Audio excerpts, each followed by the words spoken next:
much of what they say is not what they mean. They're encoding and sending meta messages. So for full context, go back and watch the video I'm stitching. I want to talk about this because when we talk about the divide between allistic and autistic communication, this is a really important factor. And the idea that 90% of what you say is nonverbal, right? The communication is 90% nonverbal.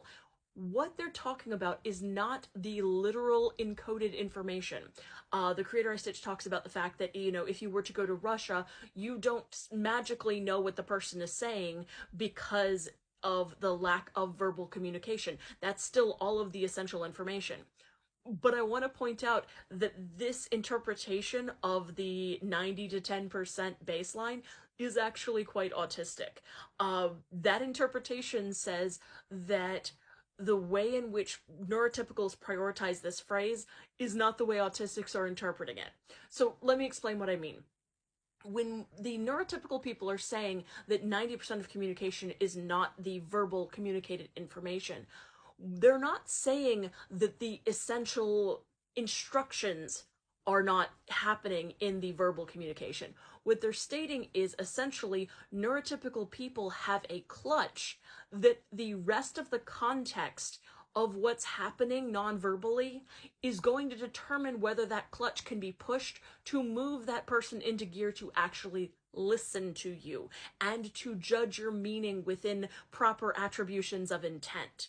That's what this issue is. So the issue of 90% is literally 90% judgment on the part of the neurotypical, determining whether you are worthy of listening to and interpreting with the benefit of the doubt that you have good intention. That's actually the problem. So what's happening is the idea of the neurotypical and allistic brain is that the brain is wired for social communication, right? And so this is a giant attribution machine that's taking all these bits of data that are happening subconsciously. And what's happening is they're being packed together into attribution blocks. And those attribution blocks are being stacked together.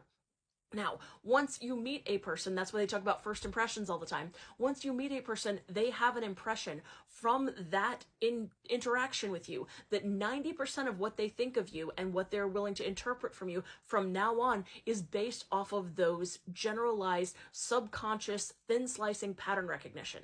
And whether or not that meets the criteria to push a clutch for them to interpret your stuff as being worthy of listening to. And that's what I mean when I'm talking about this idea of the 90% of communication is nonverbal. When we talk about that, that 90% is the only thing that matters most of the time to the person in front of you who is allistic.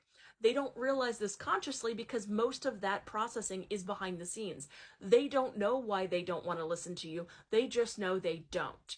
They may or may not come up with reasons why, but the reality of the situation is that their brain has thin sliced all of the nonverbal cues and has determined that what you're going to say is not actually relevant to them.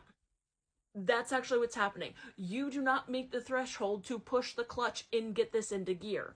And typically, because you don't meet that threshold as an autistic person or as somebody who is too outside of the culture of the person speaking, when you don't meet that, you are viewed as suspicious or an outsider or somebody not worthy of listening to because of the hardwiring of in-group, out-group behavior within allistic culture. So one of the things we have to understand is that these people are not doing this necessarily consciously, but it depends entirely on their interpretation of what your presentation is. And it's not just about established relationships of like long-term friendships or family members where they expect this. They expect this at every workplace. They expect this in every social context within the neurotypical landscape, right? So the idea is that all of these allistic people are wandering around and they want you to automatically learn and adjust for the new context. They expect you to have a rapid uptake of these social rules, of how much deference is appropriate for this context, and to adapt to it and mask for it very quickly.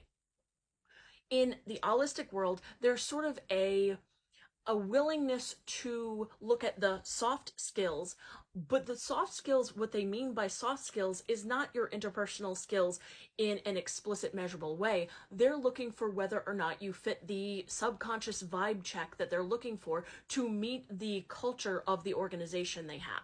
They are looking for a fit that feels familiar to them. That's what's happening here. And if you don't feel familiar enough, then you are not going to push that clutch and they're not going to consider you. This is where the miscommunication happens, because again, you could be communicating completely literally verbally, that is all you are communicating, but if you haven't given the familiarity and all of the context that that person needs, the clutch is not down, they don't shift into actually receiving that information. And this is why we get people who are constantly being misinterpreted despite being very clearly literal about what they're saying. When these kinds of judgments are happening, and they're happening all the time, that's the 90%. That's why people who try to move up in socioeconomic status very often can't. It's a form of social gatekeeping, because if you are not using the right language or the right codes or the right baseline for a given context, you are very easily identified in that thin slicing as an outsider. And so this is how this plays out. The idea is, even if you are allistic and you are trying to move up, the amount of information you have to recode for and then code switch with to be able to fit into this new environment very often means you have to very strongly abandon and suppress all of your original learnings because those do not fit the current context.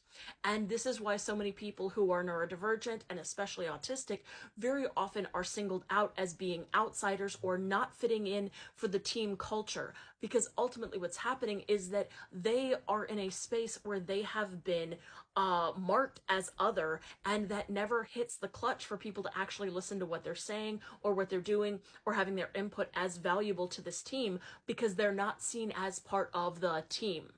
They are not part of the inside group. They are not part of this wider culture, because all of the 90% that people are looking for to be able to listen to them is not happening. That's what the problem is. So yes, it does seem like a rather helpless baseline, because unless these neurotypical and allistic people are more self-aware of how this plays out and are actively attempting to overcome that, more often than not, they're going to continue to only listen to people who feel familiar to them, which leads to a huge amount of self-fulfilling prophecy in terms of bias in selection of things like who gets promoted, who moves up in the particular corporate ladder, who gets to have preferential treatment or bonuses or anything else, because ultimately those are the people who click that kind of clutch to move and shift that person to a place where they are receptive to listening to someone's input.